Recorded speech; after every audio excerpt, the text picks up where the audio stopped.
You're listening to Inspire Change, a broadcast that strives to educate, motivate, and empower men to challenge traditions of masculinity. To guide us through the intricacies and intersections of emotions, relationships, and male identity is renowned psychologist, author, and speaker Gunter. This is Inspire Change. Before I begin the actual podcast, I would like to respectfully acknowledge the Gadigal people of the Eora Nation, who are the traditional custodians of the land on which I work. I would also like to pay my respects to their elders past and present. Welcome everybody to another episode of Inspired Change with Gunter. I'm your host, Gunter, and here today we're going to take a little bit of a segue. I've been talking about aging for the last few episodes, but something's come across my desk which I thought was absolutely relevant and important to pick up on fairly immediately for discussion. And that is that the CNN had an article in it where it released the results, or at least part of the results, of a survey done in Germany of young men between the age of 18 and 35. And it was very interesting, what that survey actually revealed.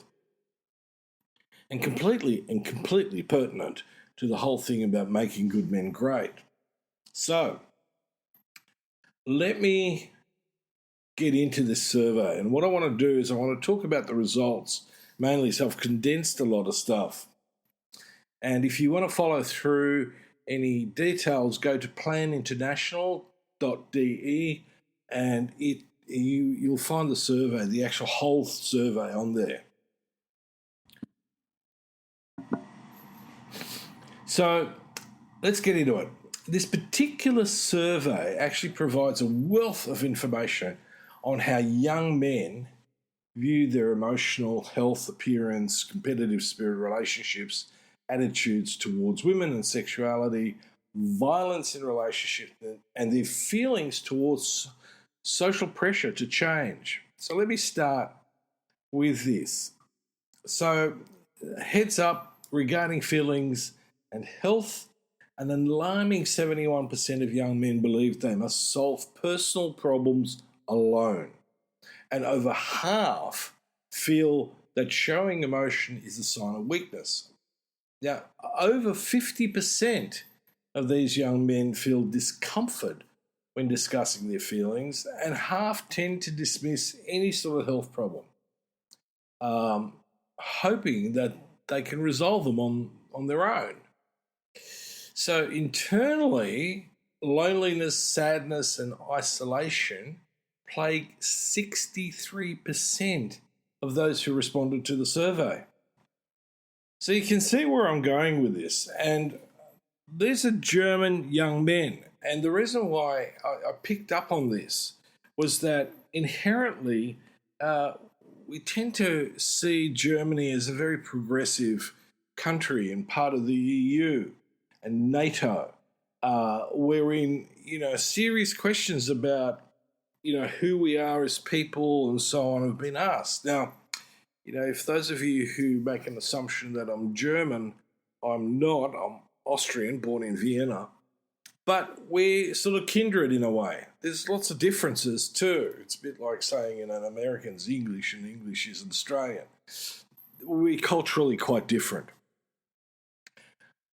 But there are overlaps. And so this is where I started thinking, surely in a place like Germany, we would have much less emphasis on the sort of traditional patriarchal attitudes to masculinity.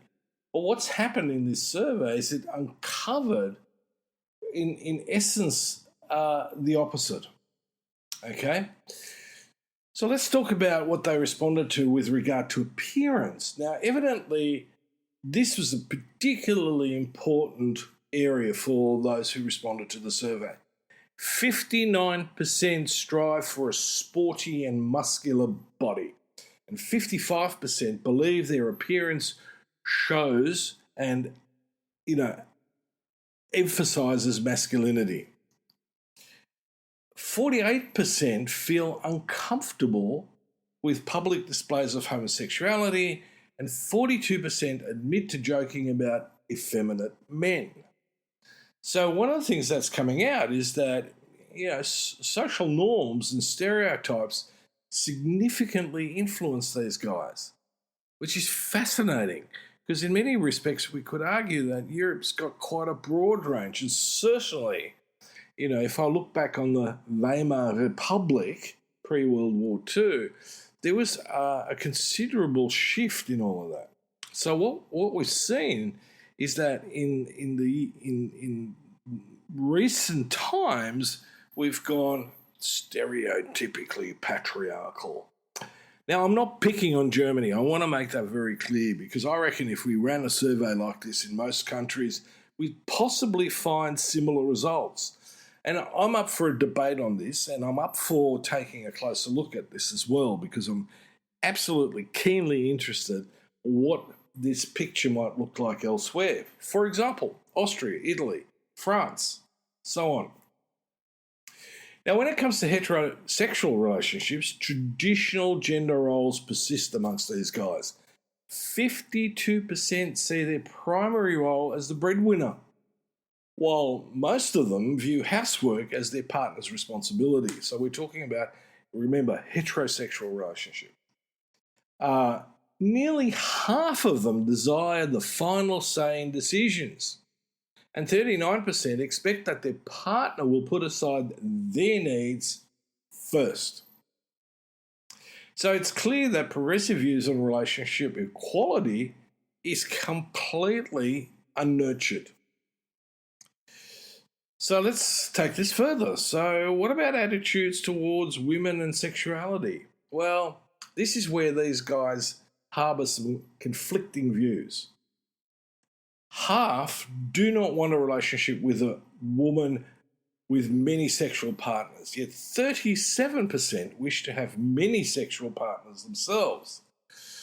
Now, here we go back to the I am Studley, women are sluts scenario.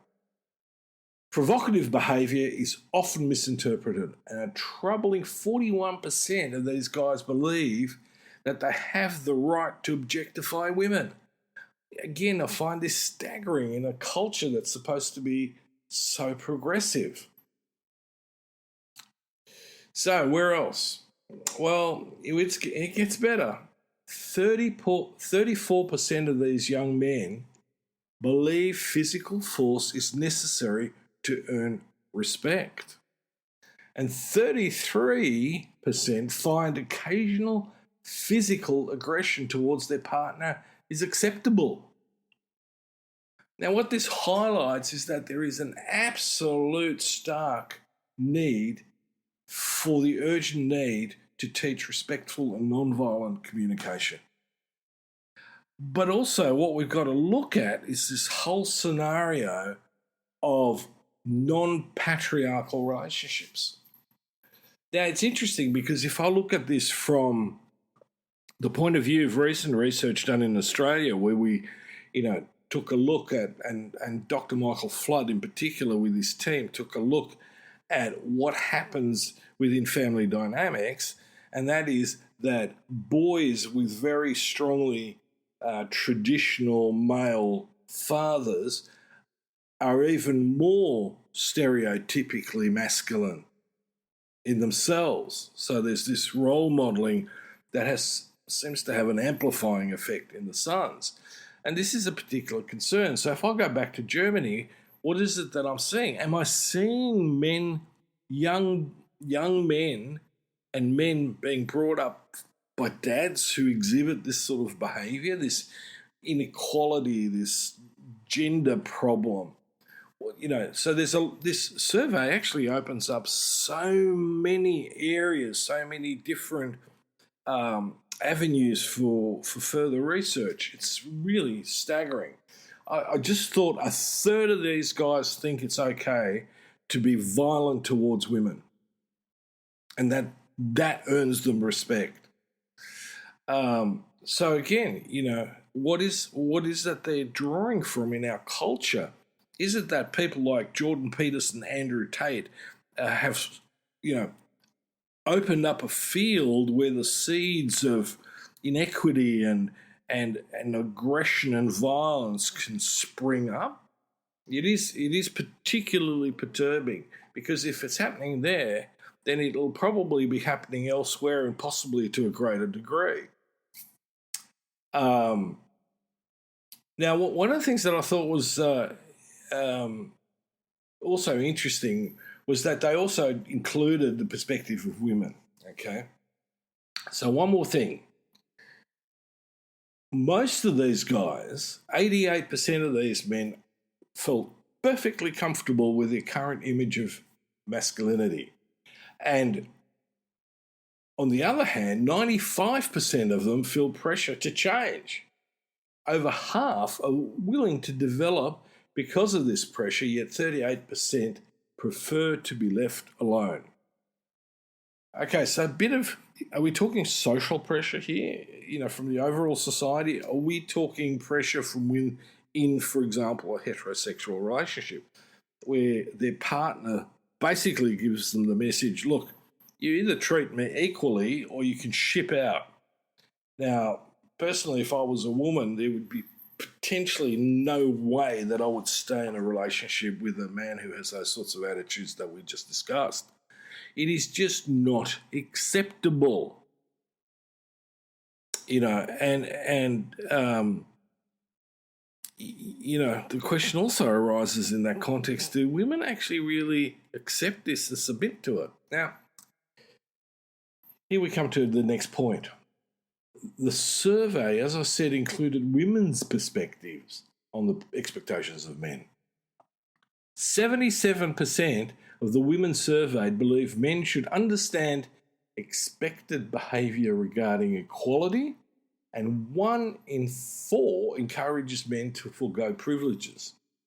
These women acknowledge the difficulty men face in defining their roles and see value in helping them navigate these changes.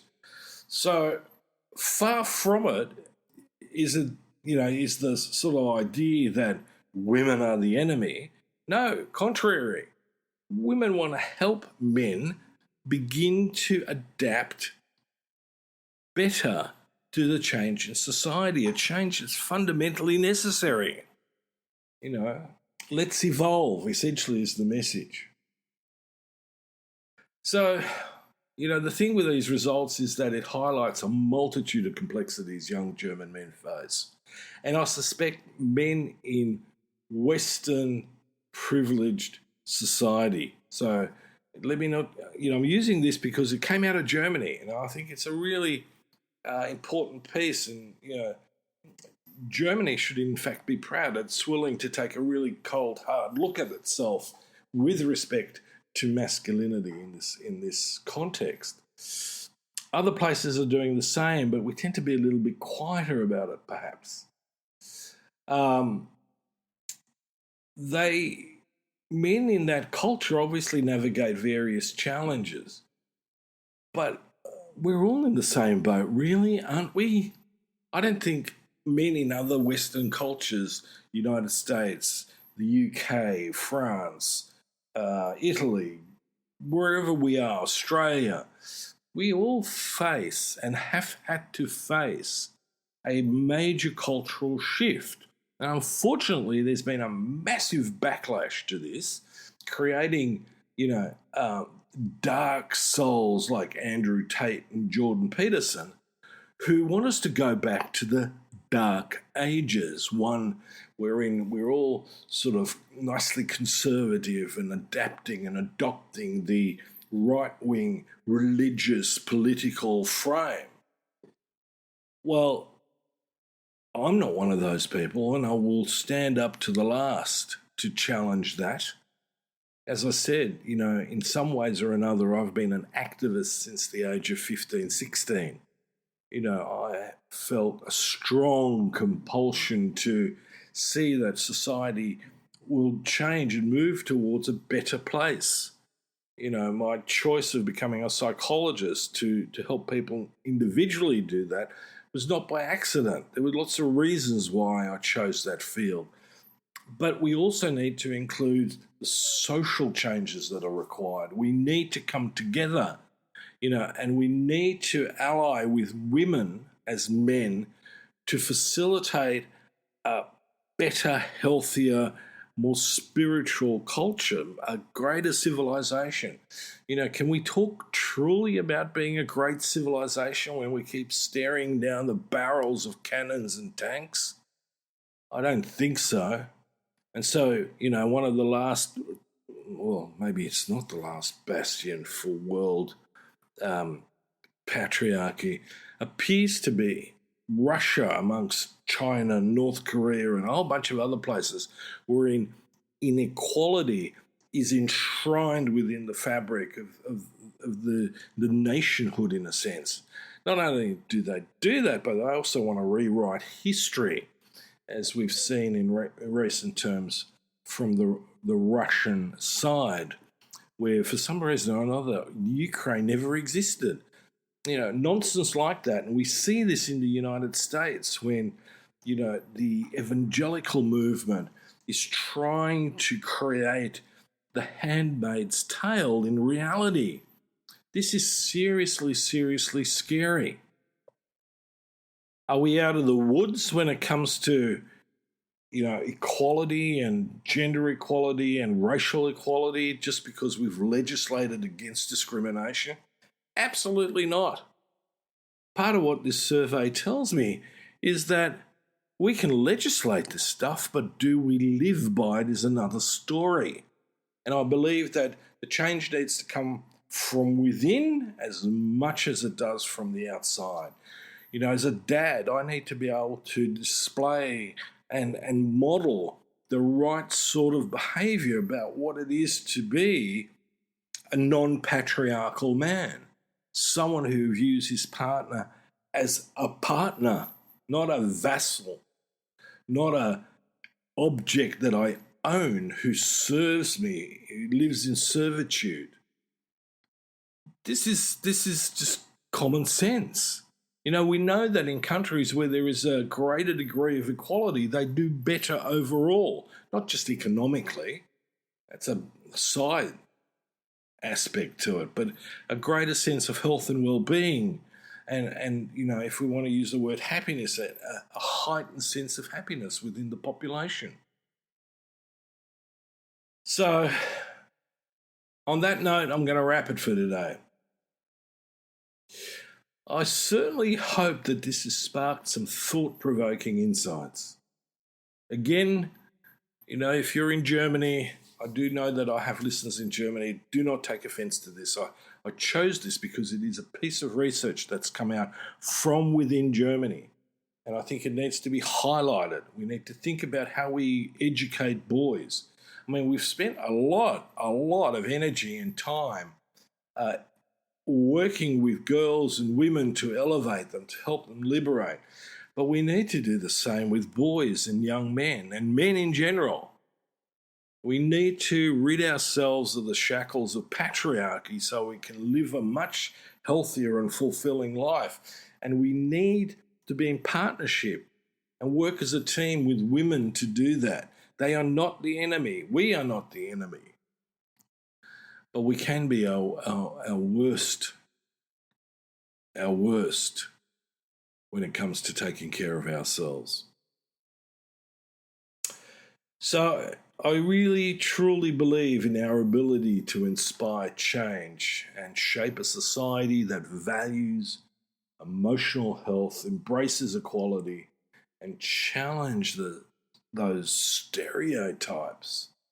So until next time, thank you for joining me, Gunter, on Inspired Change. And as they say in German, bis bald. Thank you for listening to Inspire Change, a broadcast that strives to educate, motivate, and empower men to challenge traditions of masculinity. For more information on the Making Good Men Great movement, or for individual or group coaching sessions with Gunter, visit makinggoodmengreat.com. For inquiries regarding broadcast topics or appearing on the show, email Miranda at noirtainment.com. That's Miranda at noirtainment.com.